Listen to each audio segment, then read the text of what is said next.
This was absolutely embarrassing from Team Canada in this year's World Juniors. In case you haven't heard already, Team Canada has just been knocked out of the quarterfinals. Yeah, no, not finals, not semifinals. I said quarterfinals by the Czechs 2 years in a row.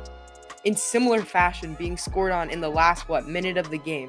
This has never happened in World Juniors history. Canada has never been eliminated in the quarters 2 years in a row in World Juniors history. Yeah, just take a moment to let that sink in. This game was honestly just ridiculous from Canada. They started off pretty horrendous, getting outshot by the Czechs by a lot.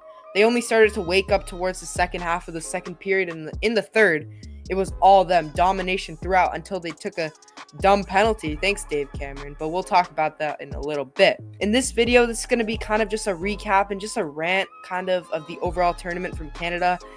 We're just going to try to get to the bottom of this and figure out what went wrong for them and what's really in store for next year. So without further ado, let's get started on head coach. Dave Cameron, my oh my, this guy's an absolute fool. I'm gonna be honest with you, man. This was a really badly coached team right from the jump. From not having any practices from the 27th, I believe they didn't practice, or was it New Year's Eve? They didn't practice till the game yesterday.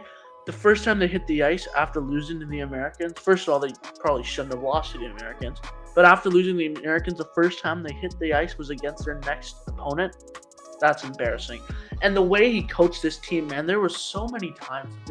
The lines were all jumbled. Like, he wasn't playing. I don't even know what he was trying to do with the lines. And the coach's challenge yesterday, basically what happened was Canada scored. Obviously, it was definitely goaltender interference. And if you challenge a goaltender interference, right, and you get it wrong, you're basically going on the kill for 2 minutes.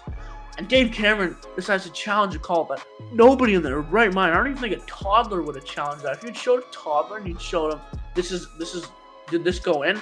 And the toddler saw it, toddler wouldn't have freaking challenged it. Dave Cameron is an absolute sicko. He should not be coaching his team anywhere again. Didn't discipline them at all for losing to the Americans.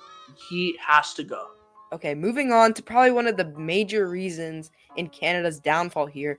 It all started from before the tournament even took place, when they were selecting their team.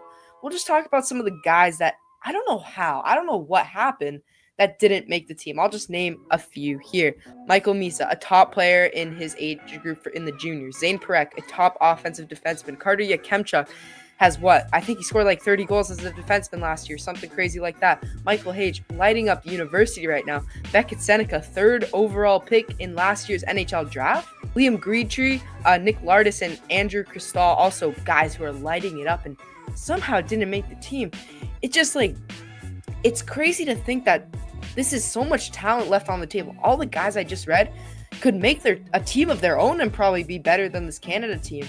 So it wasn't just about, the players and the coaching or whatever, but it was about so much talent this. Obviously, Canada has a super talented team this year, but so much talent was left on the board for no apparent reason. Maybe politics. We don't really know what happened. And then after the game, the Canada management is saying that they put together the best team they thought they could have.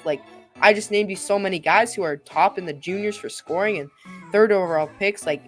This is ridiculous. That was one of the major reasons, and just from the start of the tournament, you could know that something was off with Team Canada. And listen, man, Team Canada made plenty of mistakes in this tournament too. I mean, the obvious one yesterday, I'm going to flame on Easton Cowan. I'm sorry. Probably should have made a pass backdoor to Oliver Bonk. He decided to shoot it. That's one mistake. But the amount of other mistakes, I mean, the knee-on-knee, we'll talk about penalties in a minute. Canada was outrageously bad at taking penalties. I mean, they took so many penalties. But the silly mistakes, they were struggling in their own zone. The only time I saw them really get a good cycle going was in the back end of the game yesterday. I don't know about you, but I personally thought this team had not gotten a good cycle in the offensive zone, some good forechecks, some any pressure really. I mean, it was a very weird team to watch play. And even Latvia, that shootout, how do you not score against, respectfully, Latvia, who got absolutely mauled by Sweden, who you should probably be beating. So that tells you something. That Sweden killed Latvia. I mean, I know it was 3-2, but if you look at the shots, it was much more than that. But Sweden killed Latvia, and we lost to them. That should tell you something. It shows where Canada hockey's at right now. But honestly, overall, just stupid mistakes from this Canadian team that should have goals that should have gone in the back of the net. Just honestly, like it's sickening stuff. And I guess last but not least, this is probably one of the most important things that led to Canada's demise and downfall here, is the amount of penalties they took. This is ridiculous. I'm gonna read you a stat, okay? And just try to wrap your head around this, okay? Overall penalty minute count over 5 World Juniors games. Guess who's leading the way? None other than the big bad Canadians. Oh, spooky, tough.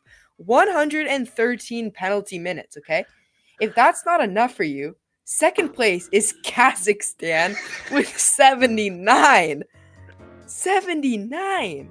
That's almost, if I'm doing my math right here, that's like almost 40 penalty minutes of a difference. What is Canada doing?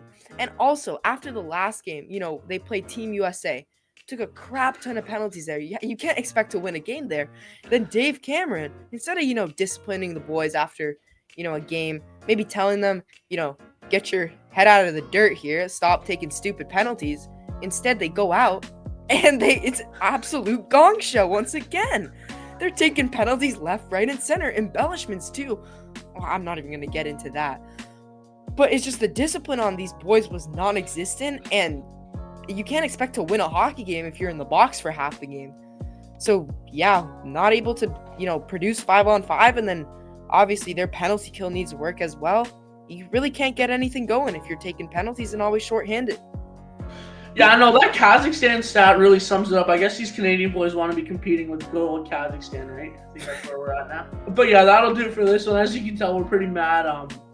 Coming in this tournament, we didn't think we'd be competing with Kazakhstan just with stats, but that's how it goes sometimes. We'll get them next year in Minnesota, but yeah, without further ado, thank you so much for watching. Make sure to drop a like, subscribe to the channel if you are new. We'll be posting a video a week from now onwards, and we'll see you in the next one. But man, that was embarrassing.